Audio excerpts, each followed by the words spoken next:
uma palestra muito útil para quem tem papelaria online. São dicas práticas aqui que podem ajudar muito nos negócios de vocês. A gente vai falar sobre tráfego pago. Investir em mídia paga pode ampliar o alcance e as vendas em uma papelaria, mas é preciso saber quando começar, quanto investir, o que anunciar e como avaliar o retorno. Nessa palestra agora, a gente vai ter um passo a passo para tomar decisões mais seguras e entender o que realmente gera resultado. O nosso palestrante é empresário e professor da ESPM. Ele atua há mais de 20 anos nas áreas de marketing digital e redes sociais, com experiência em empresas nacionais e multinacionais dos setores esportivo, de moda e beleza. Vamos receber aqui no palco Rogério Boccuzzi. Rogério, seja muito bem-vindo. Muito bom contar com a sua experiência, o seu conhecimento aqui na Arena Escolar Experience. Obrigado, Fernanda. Fique à vontade. Muito obrigado. Bom, obrigado aí pela presença também. Eu queria primeiro me apresentar, né? Eu sou o professor Rogério Boccuzzi, dou aula na SPM desde 2020, também sou empresário, tenho 2 negócios, tenho um negócio no ramo de beleza, e eu estava até conversando um pouquinho antes aqui, eu também tenho uma loja. Não é uma papelaria, mas é uma loja física, né? Então, a gente aplica algumas estratégias também, quando a gente tem uma loja física, a gente vai ver daqui a pouco, que são interessantes para você, né, conseguir aí aparecer num raio de entorno, ali no seu raio de alcance, onde você sabe que o seu público está, né? Se você é uma loja online e vende para o Brasil inteiro, aí a estratégia é a mesma, né? Só muda mesmo a questão da segmentação. O mais importante que a gente fala muito hoje, em todos os cursos que a gente dá aula, é como você gera os seus dados, né? Porque, né, já tem aquele velho jargão que falam, né, que hoje o dado é o novo petróleo, etc. e tal, né? E a gente sabe que muitas empresas que atuam no ramo de varejo e marketplaces, né, vêm crescendo muito porque eles conseguem, né, administrar os seus dados de uma forma e organizar os seus dados para usar ao seu favor. E hoje a gente tem a inteligência artificial que também nos ajuda a fazer isso, né? Então, por que a gente, né, sempre tem que falar dos dados, né, no marketing? Porque hoje, né, o marketing atual ele é baseado em evidências, né? Não é mais na intuição, naquele achismo, né? Eu acho que se a gente... Não. Se você tem como, né, analisar, tem como você ter o dado para você tomar uma decisão, né? Então, essas empresas que são orientadas por dados são as empresas que mais vêm crescendo ultimamente, né? Então, a gente tem que partir primeiro de entender como que eu estou administrando os meus dados, né? Eu tenho dados dos meus clientes, né? Eu tenho um sistema que eu consigo captar os dados e entender a necessidade daqueles clientes, o que eles estão comprando. Se você tem um e-commerce, é um pouco mais fácil, né? Porque você tem essas informações ali. Quem comprou o quê, aonde clicaram, né, o que buscaram, quem abandonou o carrinho, etc. Quando você tem uma loja física, você precisa ter um sistema também integrado, né? Para que você consiga entender aquela pessoa que entrou na sua loja, né, e comprou algum produto, quem é aquela pessoa, né? A gente vê isso bastante acontecendo no mercado farmacêutico. Por exemplo, hoje você vai numa farmácia, normalmente a primeira pergunta que o atendente faz é: qual é o seu CPF, né? Aí você dá o seu CPF e ele vai te identificar lá, ele vai puxar a sua capivara ali e vai saber quem você é, né? E, inclusive, podendo te ofertar algum desconto. Então, isso faz parte do ecossistema, né, de dados, onde você consegue identificar o seu cliente e oferecer algo para ele, né? Saber quem está dentro da sua loja comprando. Isso também tem a ver com a integração com a comunicação, porque você pode, a partir daí também, identificando esses clientes, entender o que você poderia oferecer em relação à comunicação para eles, né? Então, se ele comprou um produto X, de repente ele pode se interessar por um produto Y, né? A gente vê isso muito acontecer hoje nos marketplaces, né? Quem compra em marketplace aqui, Mercado Livre, Amazon, Shopee, qualquer um deles, eles são alucinados, né? Ficam oferecendo coisas para a gente com base naquilo que a gente navegou, né? Ele está identificando o nosso comportamento ali dentro e está nos oferecendo um monte de coisa, e a gente acaba comprando um monte de coisa que a gente nem queria, né? Mas fomos ali, né, induzidos a isso. Então, isso é importante porque a gente tem essa indução, né, de utilizar, né, os dados ao nosso favor. E quando a gente fala de dados, né, a gente divide em 3 partes, né? A primeira parte é os dados de first party, que a gente fala que são os dados próprios, os dados que a gente coleta dos nossos clientes. Então, você está ali na loja, tudo bem, não tem um sistema, tá, mas você tem uma lista de clientes ali, pelo menos que você consegue identificar os clientes que estão indo na sua loja, né? Pode ser uma planilha de Excel, mas você identifica eles de alguma forma? Claro, hoje a gente fala de planilha de Excel num ponto de venda físico, né? É uma coisa meio arcaica, né? Existem alguns sistemas bem simples que você consegue implementar e você consegue gerir esses dados ali. Esses dados, tanto de CRM, os sistemas de, né, Customer Relationship Management, onde você vai administrar aqueles dados, e aí tem algumas plataformas de mercado que você pode integrar, a RD Station, qualquer uma dessas, né? E aí, a partir dessas plataformas, você vai clusterizar esses clientes e também fazer um trabalho direcionado de comunicação, como, por exemplo, o envio de um e-mail marketing, que seja básico, né, para você se comunicar com aquele cliente. Você pode também, se você trabalhar com redes sociais, extrair o público de lá, né? Você sabe as pessoas que te seguem, se você entrar lá nos seus insights, você consegue, por exemplo, na Meta, saber quem visitou a sua página e fazer uma comunicação direcionada para essas pessoas, né? Ou você pode fazer uma pesquisa também com os seus clientes, né? E aí, pesquisas diversas, pode ser um QR Code ali que leva para uma pesquisa ali do próprio Google, né? E você extrai ali algumas informações, pede mais informações, né, para essa base.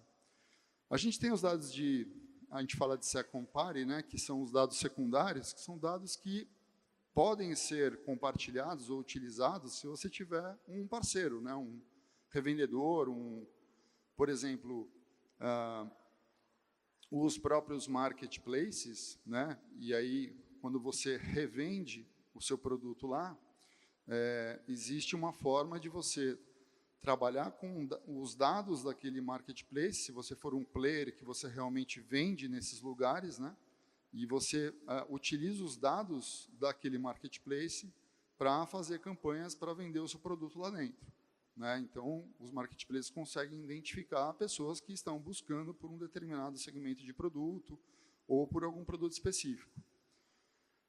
Ou os próprios revendedores. Então, no caso de os fabricantes, né, que tem muitos distribuidores, né, e aí a gente pode falar de lojas multimarcas que vendem, né, diversos produtos ali de diversas marcas, podem também, né, fazer um acordo ali, uma parceria para utilizar os dados em favor de vendas, né? Então, esses dados são captados por terceiros, mas que podem ser utilizados pela própria empresa. Ou os dados third party, que a gente fala que são dados, e aí são dados que estão disponíveis no mercado, né? A própria Serasa, enfim, a Bluecay, o BGE, né? São dados mais genéricos de mercado, mas que também você pode ter acesso, você pode comprar esses dados se você quiser, para utilizar em campanhas publicitárias, né?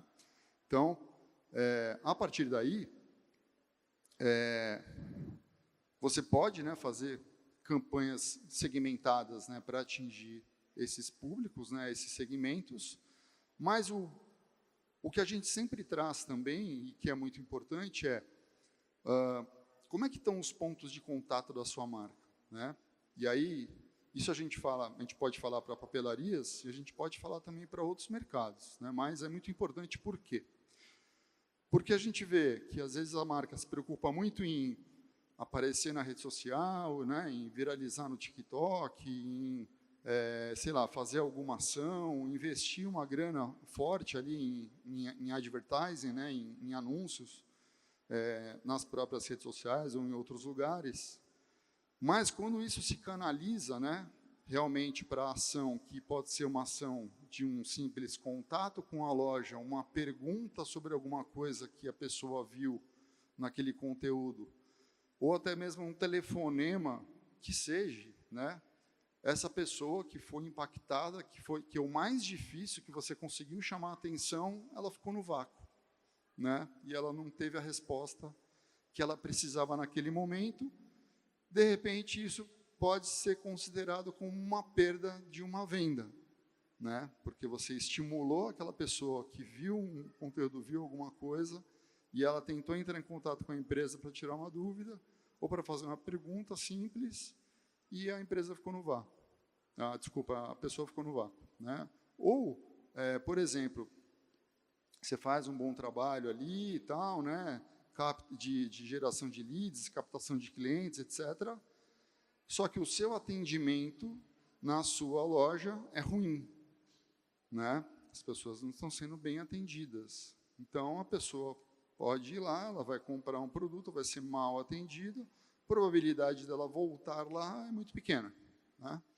Então, é o que a gente sempre fala, qual é a percepção geral do cliente em todas as interações que ele tem? Então, se eu tenho uma loja física, eu vendo ali no meu bairro, né, uma loja de bairro. Eu tenho ali, sei lá, 2, 3 vendedores, eu tenho um raio de ação ali, eu tenho uma escola perto, foi por isso que eu montei essa papelaria ali, etc. e tal, tudo bem. Como é que essas pessoas estão sendo atendidas? Elas estão retornando, né? Existe uma recompra, porque às vezes você nem identifica isso, né? Você tem ali funcionários que você, né, se você estiver um pouco mais próximo, você consegue, né, verificar isso, mas se você estiver um pouco mais distante, talvez aquele funcionário prejudique o seu negócio porque ele não atendeu bem o cliente. E aí nada do que você fizer aqui, de advertising, de marketing digital, de vídeo bonitinho e tal, vai trazer aquela pessoa de volta porque ela foi lá, ela teve uma experiência ruim, né, e ponto. Então, todos os pontos de contato, né, desde o marketing, o canal digital, né, a pessoa entrou lá, tem um link de WhatsApp, se ela clicar no WhatsApp, tem uma pessoa que vai responder ela? Tem um chatbot ali, pelo menos, que vai fazer o primeiro filtro ali, né, que vai conversar com aquela pessoa? Porque não tem coisa mais chata de você mandar um WhatsApp para uma, sei lá, para uma pessoa, tudo bem, que a pessoa pode estar ocupada, né? Aí você tem que entender, né? Às vezes a namorada não responde, você fica puta e fala, pô, você não respondeu. Pô, estava ocupado, né? Tá bom. Mas quando você manda para uma empresa, né, para uma marca que deixa esse canal de contato ali, a marca tem que responder, né? E aí tem outros estudos também que dizem que você precisa responder em pelo menos 1 hora, no máximo, né? Tem que ter alguém monitorando isso, né? Porque senão é aquilo. A pessoa foi lá, mandou uma mensagem, viu alguma coisa, tal, ninguém respondeu, o que ela faz? Ela vai para um outro canal, né? Vai para o concorrente, vai perguntar para alguém, né? Porque hoje você vai lá no Google, né? E hoje todo mundo perguntando também nas plataformas de inteligência artificial, né? No ChatGPT, no Claude, né? Tirando dúvidas, fazendo comparativos de materiais. Eu quero comprar não sei o quê. Eu estou em dúvida entre esse e esse. Já fizeram isso no ChatGPT? O que ele fala? Né? Esse aqui é isso, esse aqui é aquilo, faz até as tabelas lá de comparação, preço médio, tal, etc. Então, a gente vê que também isso é uma crescente, né?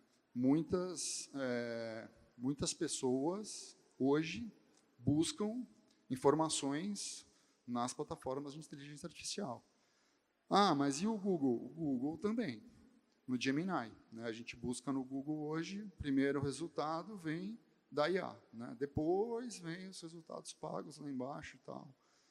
Ainda dá para você fazer anúncio no Google. É interessante, mas também já dá para fazer anúncio no ChatGPT, né?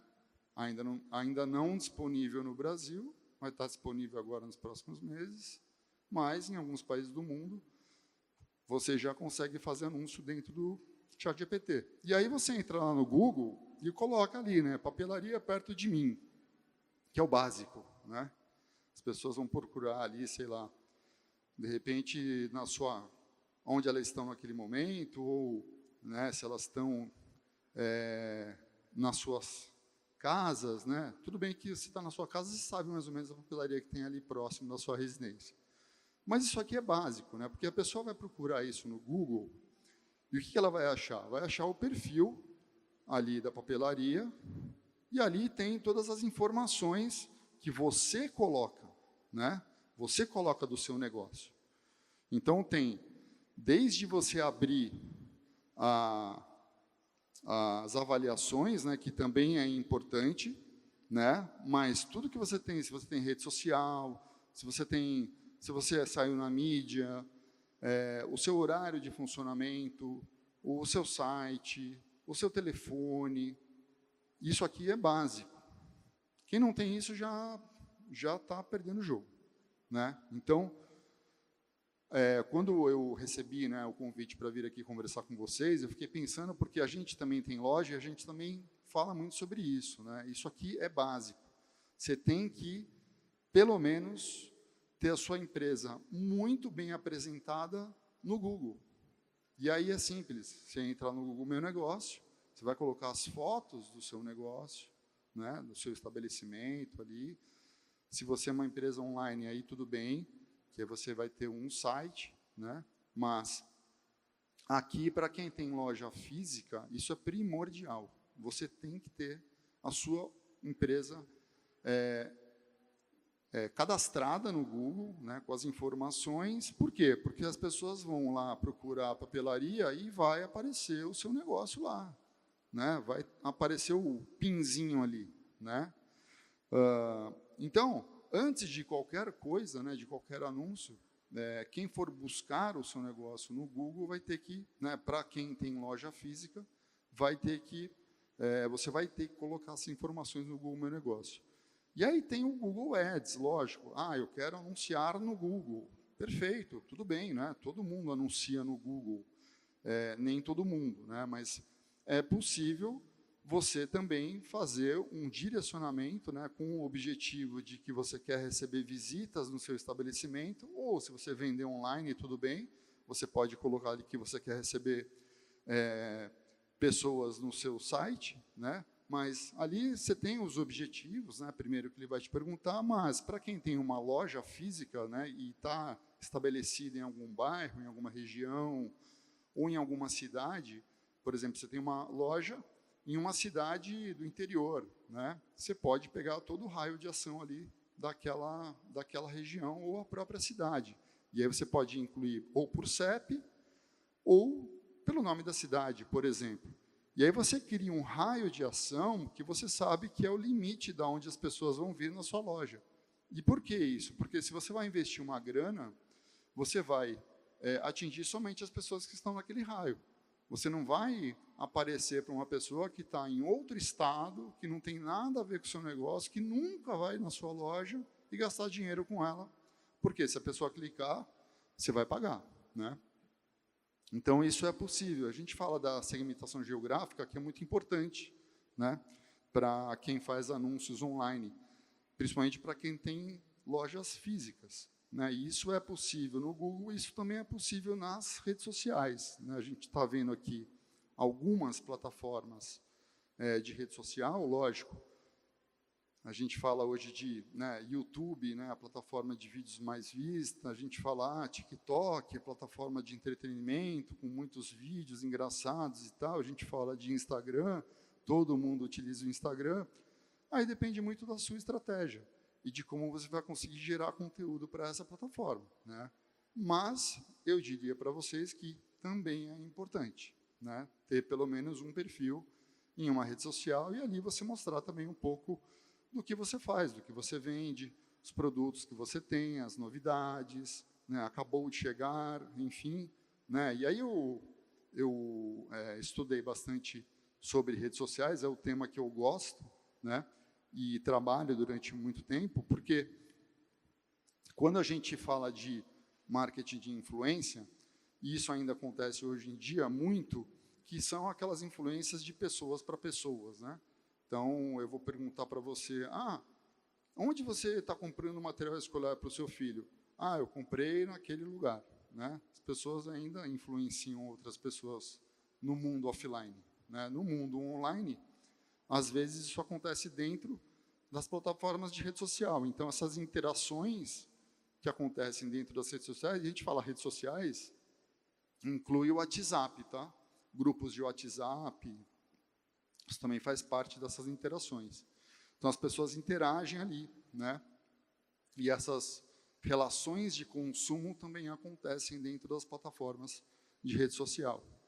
E uma coisa importante, a gente fala do Google Meu Negócio, onde você pode abrir a possibilidade da pessoa avaliar o seu negócio, né? E aí isso é importante porque, se você tiver uma avaliação boa, tanto o Google como também as plataformas de inteligência artificial também te classificam com base nisso, tá? Não se enganem. Aquela empresa que é mal qualificada, ela não aparece como recomendação, né? Então, por isso que é muito importante, como a gente falou, o quão é importante você cuidar, né, de todos os canais de contato. E, nas redes sociais, as pessoas às vezes vão até as redes sociais, e isso a gente vê muito, né, de várias marcas, de vários segmentos, expor sua opinião sobre aquela marca, sobre um produto que ela comprou, de forma gratuita, né? Muitas de forma gratuita. Tudo bem, aí você fala, mas tem os influenciadores. Não, sim, mas muitas pessoas comuns usam as redes sociais para se manifestarem ali e dizerem como é que foi a experiência delas, como é que foi a experiência com o produto que elas compraram, né? Que é o que a gente chama de social listening.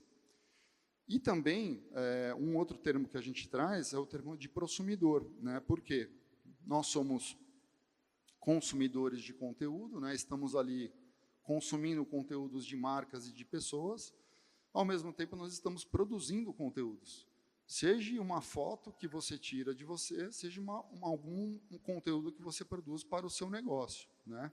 E quando a gente fala de consumidor e produtor de conteúdo, a gente abre aí uma possibilidade de que qualquer pessoa pode ser um produtor de conteúdo, né? Desde a pessoa mais simples e que não tenha muito recurso, até realmente um profissional que seja um criador de conteúdo, né? Então, a gente tem aqueles conteúdos que a gente fala que são os conteúdos próprios, né? Então, a própria marca, a própria loja vai produzir aquele conteúdo em benefício dela, né? E aí ela pode tirar uma foto de um caderno, sei lá. Ela vai produzir um conteúdo para ela, né? A gente tem os conteúdos hoje produzidos por GCs, né? Que a gente fala que são esses prosumidores, né? Então são pessoas, usuários, né? Que produzem conteúdos às vezes espontaneamente, às vezes contratados para gerar conteúdo para alguma marca, para alguma empresa. E os influencers, né, os influenciadores que, como todo mundo sabe, né, é hoje uma profissão, né? Hoje todo mundo quer ser influenciador, né?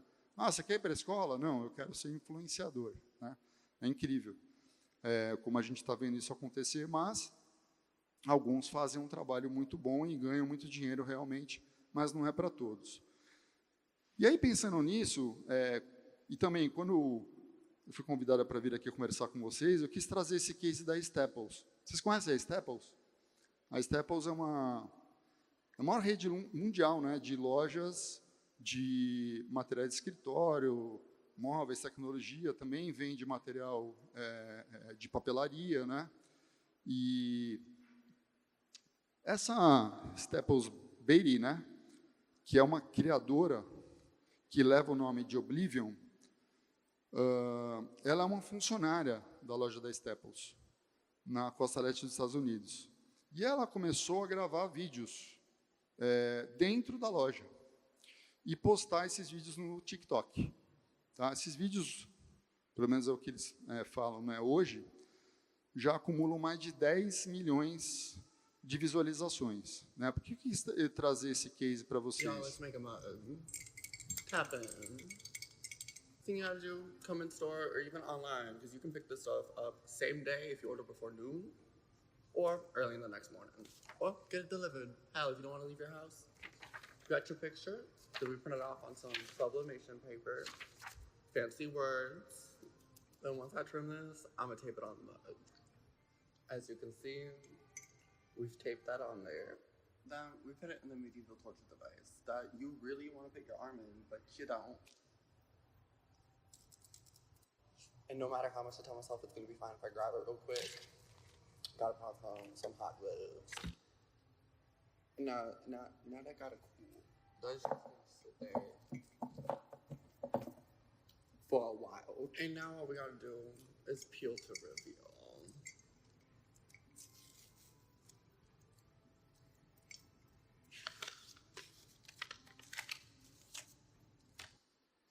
Aqui nesse caso, né, ela está mostrando um processo ali de impressão de uma foto numa caneca, que eles têm isso dentro da loja. Mas isso me fez despertar uma coisa que é assim, imagine a possibilidade, né, de criação de conteúdo que você tem com tanto material que você tem dentro da sua loja, seja a estampa de um caderno, seja uma caneta que escreve de uma forma, seja uma mochila que tem um desenho animado, não sei, são tantos recursos visuais e tanta coisa ali dentro que pode ser transformada em conteúdo. E aí a gente fala, né, e nesse caso da Staples, precisamente, essa criadora de conteúdo, que é uma funcionária da loja, viralizou, né? Os seguidores ali começaram a pedir que ela fosse uma embaixadora da marca, e a marca, né, realmente trouxe ela como uma embaixadora da Staples, né?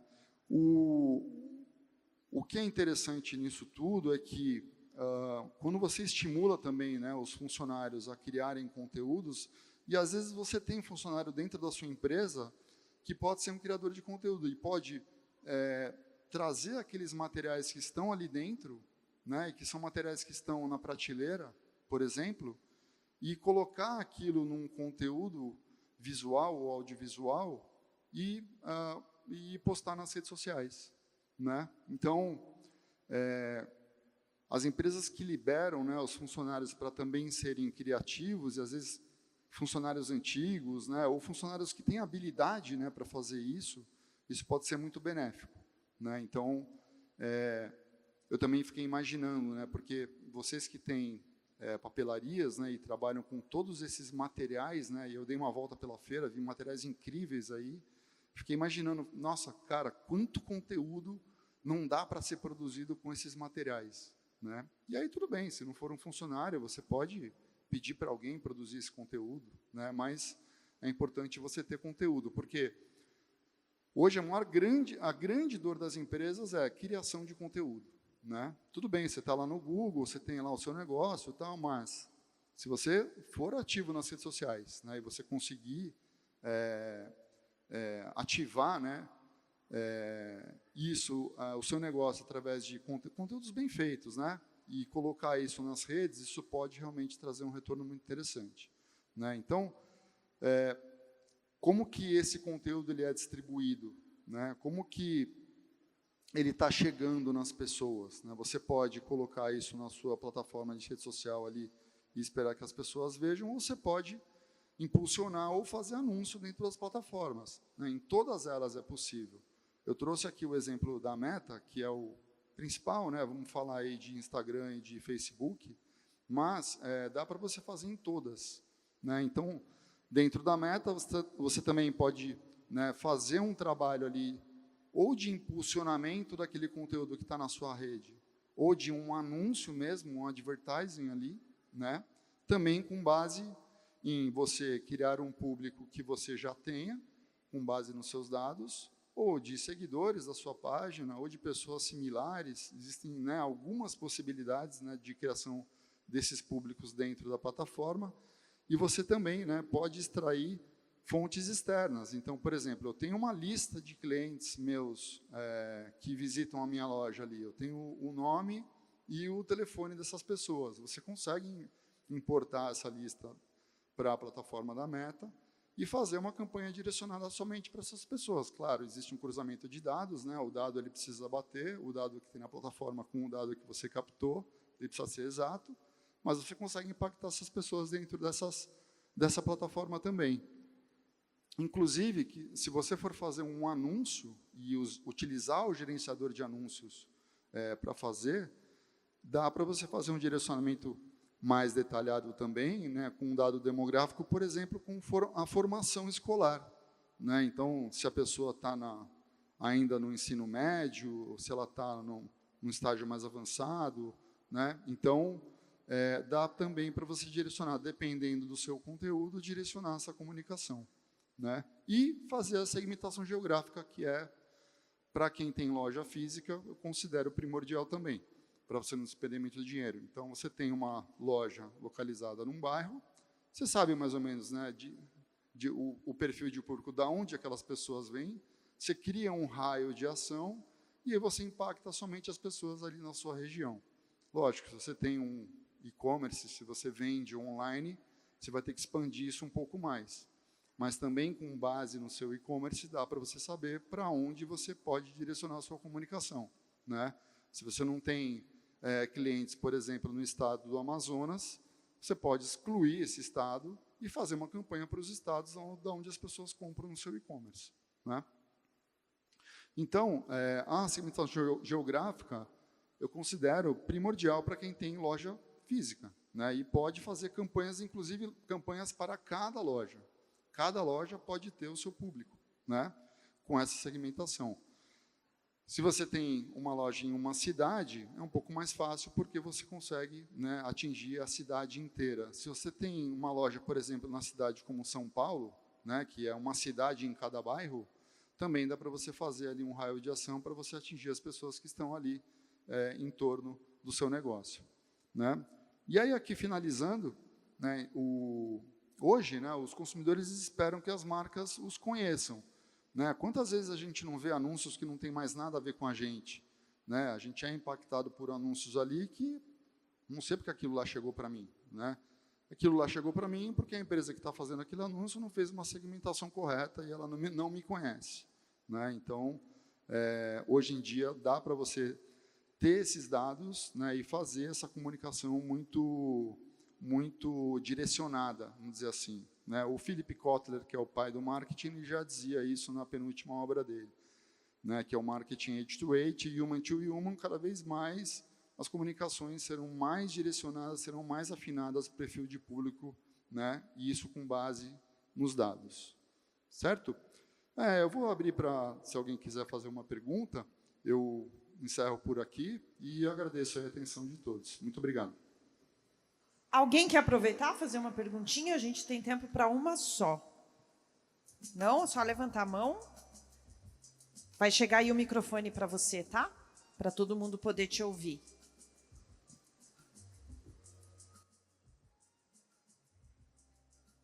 Boa tarde, tudo bem? Uma coisa que eu vi no slide que me chamou de atenção é a diferença de alcance e impressões. Que isso é uma dúvida muito comum, né? E aí eu estou curioso porque eu não me lembro a diferença. Sim. Como é seu nome? Pedro. Ô, Pedro, legal. Então, normalmente quando a gente vai olhar as métricas ali dos insights, né, que a gente vê ali os alcances das nossas publicações, existem dois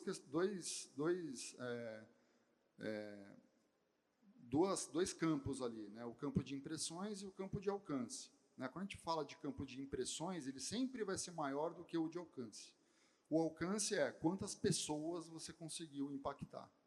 As impressões é quantas vezes aquela publicação, aquele anúncio apareceu, que pode ser mais de uma vez para uma pessoa.